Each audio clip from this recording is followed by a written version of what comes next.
આણંદમાં જ રહેવાનું નક્કી કરે છે। શ્વેત ક્રાંતિની થઈ હતી શરૂઆત। મિત્રો, દુનિયાના મોટા મોટા નિષ્ણાતો એવું માનતા હતા કે ટેકનોલોજી આજે શક્ય બની। મિત્રો, અશક્ય વસ્તુને ડોક્ટર વર્ગીસ કુરિયને બનાવવામાં ક્યારે પણ હાર પાવડર બનાવવાની ટેકનોલોજીની શોધ કરી અને એ શોધ આણંદમાં જ રહેવાનું નક્કી કરે છે। બસ મિત્રો, ત્યારે જ તેમ ભારતમાં શ્વેત ક્રાંતિની થઈ હતી શરૂઆત।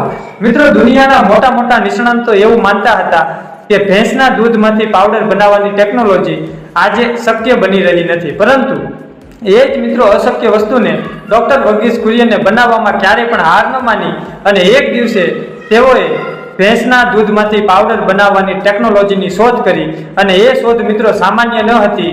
એ શોધે વિદેશી કંપનીઓના માર્કેટને તો તોડી નાખ્યું હતું, પરંતુ સાથે સાથે અમૂલને પણ એક નવી ઊંચાઈ સુધી લઈ ગયા હતા। મિત્રો, ડોક્ટર વર્ગીસના વિઝનથી એક ઓપરેશન ફ્લેડ ચલાવવામાં આવ્યું હતું, જેનો એકમાત્ર ઉદ્દેશ હતો